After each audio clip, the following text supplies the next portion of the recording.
My 35F best friend, 35F doesn't deserve the cards life dealt her. I'm sorry, this is really long. I met my best friend, Mary, on our first day of school. We were 5 years old. We have been best friends for 30 years. In Mary's 35 years of being on Earth, she has experienced trials in her life that read like a tragic novel. Mary is the eldest of 3 children. Her parents split in our last year of primary school. Her mom moved the kids to the countryside away from everything and everyone she knew. We stayed in touch as pen pals. We would write to each other every few weeks, collating our news and sharing our hopes and dreams for the future. We would talk about how fabulous our lives are going to be when we grew up. At 14, Mary moved back in with her dad so that she could come back to her old life here. Before long, she became the target of her depressive alcoholic father. She would often call me in tears, her dad screaming in the background.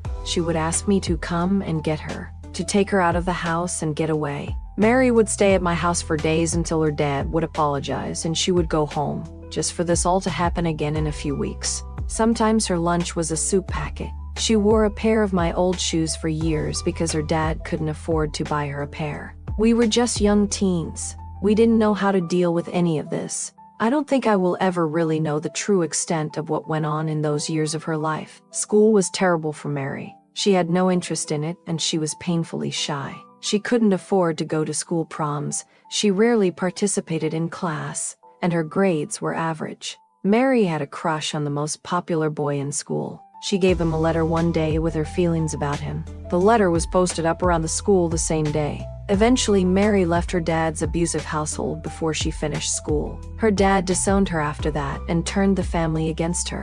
She worked minimum-paying jobs, not knowing what to do with her life. She moved cities a few times, but she never stayed in one place for long. Mary met her husband in her 20s. She became a teacher, got married, a house, they conceived a baby, and then immediately he was diagnosed with terminal cancer. He died soon after their baby was born. Her late husband's ex-wife became a problem. Years and hundreds of thousands of dollars in lawyers' fees later, Mary had to concede her part of the will. I can't begin to understand how devastating this period of her life was. She was a new mom, a new widow, and barely had a roof over her head. I don't think I had ever seen so much grief in one person. Mary went on to have 2 more children, but she never really moved on from her husband's death. Every time I saw Mary, she was tired, she was stressed, she was struggling. She was always just that little bit away from the end of her rope. 1 year ago, Mary had a traumatic brain injury. Recovery will be months, they said,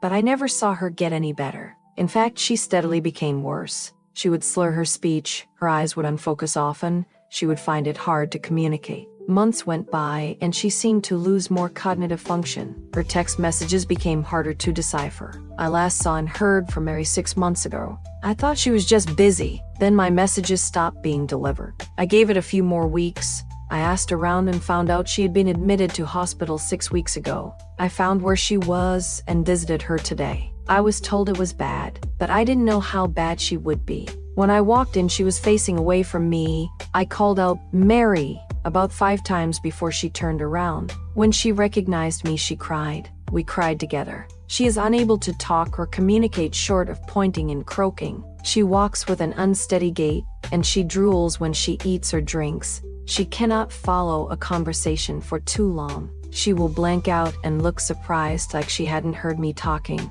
She points to her 3 teddies on her chair. They represent her 3 children she hasn't seen in almost 3 months because she is unable to care for them anymore. Sometimes she is completely lucid for a few minutes, and I see her, the real her, the Mary I haven't seen in years. The lights are on. She is listening intently to my story. She has expression on her face, her dry, cracked lips and a little smile. Her eyes are focused on mine, and we are 5 years old again. Before life became such a burden, but then it's gone again, so quick. Mary is only 35. She has been dealt such a shitty hand in life. She is such a sweet, caring, and kind soul, and she didn't deserve any of what life threw at her. I believe Mary was really, truly happy at only one point in her life, and that was ripped away from her way far too soon. I don't know what I was wanting to get from writing this up. I want to yell and shout and scream about how unfair and cruel life has been to Mary.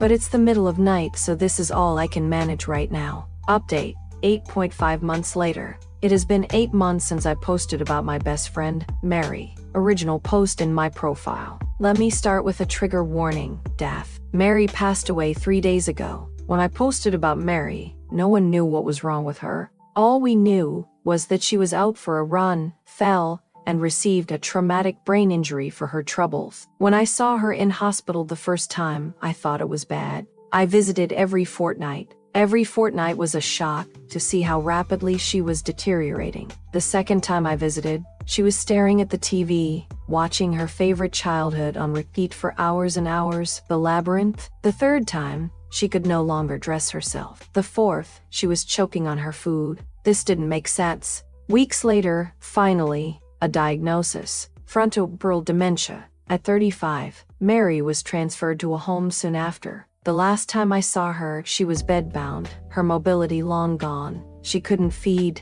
bathe, or toilet herself. She didn't recognize her family. She lay on the bed, staring at the ceiling, hands locked in an uncomfortable grasp at the air. She hadn't spoken in months. She couldn't. I sat with her. I spoke with her, but it seemed to agitate her. The room was silent for so long, except for the constant and rhythmic tapping of her heel against the bed rail. Hours of tapping. I could see she had developed a callus from who knows how long of tapping. I held her hand and then massaged her feet. I was powerless. I cried in the car on the way home. About a week ago, Mary could no longer breathe on her own. I knew it was near. She was transferred to hospice, and I waited for the green light from her mother to let her friends know we could visit one last time. My phone buzzed. It was the message I was waiting for, but not the one I wanted. Why? Why did this have to happen to my friend? You were meant to watch your children grow up, be at their prize givings, cheer them on at Saturday morning sports games, hold their hands on the way to school, hold their hearts through breakups,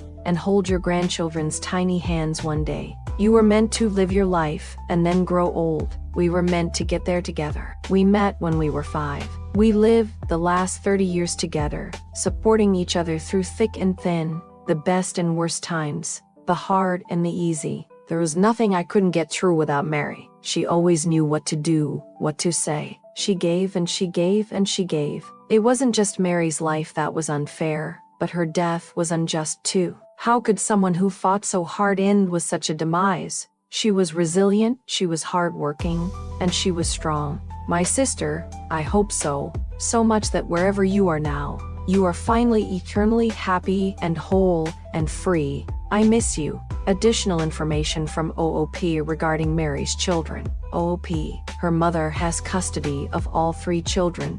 I feel for her too. The father of her 2 youngest has a court order for supervised visits, but that is a whole another tragic story for another day.